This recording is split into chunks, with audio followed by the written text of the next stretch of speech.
ততক্ষণ মিস হয় না। বাড়িঘর যদি আমরা একা একা নামাজ পড়ি অনেক সময় মিস হয়ে যায়। আমার যখনই স্মরণ হবে তখনই যেন আমরা সেই ওয়াজিবটা আদায় করে নেই। আল্লাহ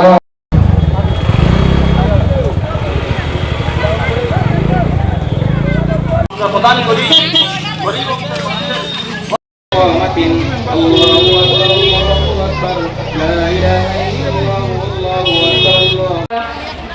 قد أفلح من تزكى وذكر اسم ربه فصلى بل تؤثرون أخرج المرعى أكبر الله أكبر ولله الحمد। এই তাকবীর গুনার সেই কাঁটাগুলো আচ্ছন্ন হয়ে আছে। সমস্ত পৃথিবীটা আমাদের ত্যাগ স্বীকার করতে হবে। আমরা আল্লাহর কাছে চাইতে হবে, হে আল্লাহ আমাদের পরিবেশকে সুন্দর করে দেন।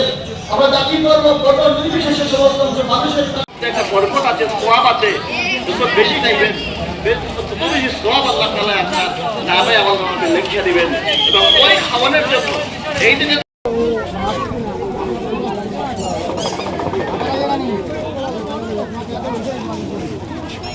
আর আপনি ইচ্ছাকৃত ভাবে সেই কুরবানি প্রদান না করেন, আল্লাহ রাসূল সাল্লাল্লাহু আলাইহি ওয়াসাল্লাম বলতেছেন যে আপনি কোনো বস্তু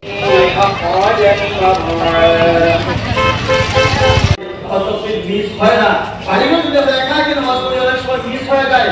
আমার যখনই স্মরণ হবে তখনই যেন আমরা সেই ওয়াজিবটা আদায় করে নেই। আল্লাহ আমাদের ত্যাগ স্বীকার করতে হবে।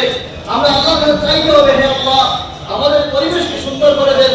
আমরা জাতি ধর্ম গঠন নির্বিশেষে সমস্ত মানুষের আকবার আল্লাহু আকবার ওয়ালিল্লাহিল হামদ। এই তাকবীর তাদের সেবা আমরা আদায় করি এবং আমিও আমার পরিবার সহ রক্ষণ করার যে একটা বরকত আছে, সওয়াব আছে। যত বেশি চাইবেন তত বেশি সওয়াব আল্লাহ তাআলা আপনার নামে আমাকে লিখে দিবেন। এবং ওই খাওয়ানোর জন্য এই দিনে কাটা শুরু করে দেন, তা বিলকুল না যায়। আপনার কুরবানি নষ্ট হয়ে যাবে হয়। আপনাদের যত বেশি লোক থাকবে তত বেশি নাকি আল্লাহ পাক রব্বুল আলামিন আপনাদের নামায় আমল মধ্যে।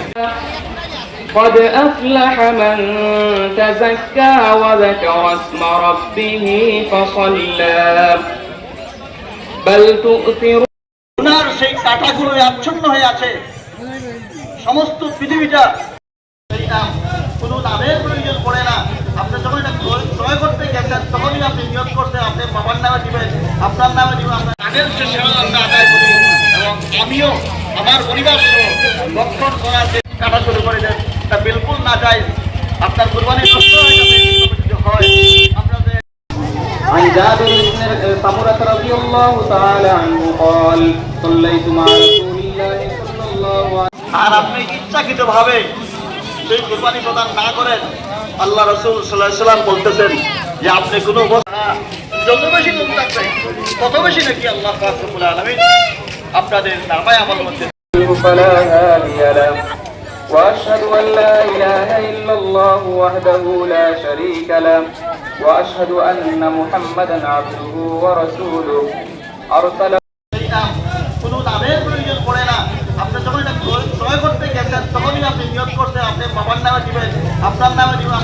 আজ ঈদুল আজহা, আপনি কি বলবেন? ঈদ মোবারক, মোবারক। ঈদুল আজহার এই খুশির দিনে রাজ্য তথা আমাদের এই জেলার সব স্বল্প অংশের মানুষকে ঈদের মোবারকবাদ জানাই।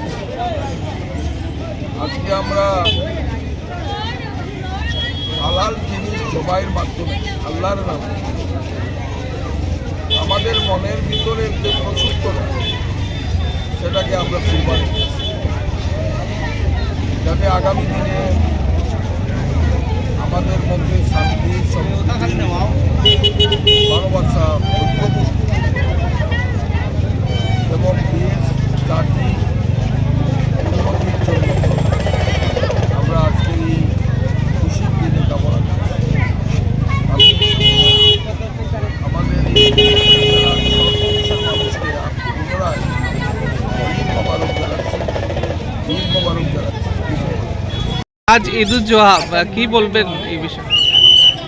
প্রথমত সবাইকে আসসালামু আলাইকুম। নমস্কার, সত শ্রী আকাল, ঈদ মোবারকবাদ। কৈলাসহর এবং রাজ্যবাসীকে পবিত্র ঈদ উল আজহার অনেক অনেক মোবারকবাদ জানাচ্ছি এবং আপনারা যারা মিডিয়ার বন্ধুরা রয়েছেন, বাইরে রয়েছেন, প্রত্যেককে ঈদের মোবারকবাদ জানাচ্ছি। এইমাত্র আমরা কৈলাসহর টিলাবাজার ঈদগাহ ময়দানে আমাদের পবিত্র ঈদ উল আজহার নামাজ আদায় করে আমরা বেরিয়েছি। আমি আজকে আপনাদের মাধ্যমে সবাইকে একটা বার্তা দিতে চাই যে আমরা প্রত্যেকে জানি আজকে ঈদ উল আজহা, পবিত্র মুসলিম ধর্মাবলম্বী যারা রয়েছেন, আমাদের আজকে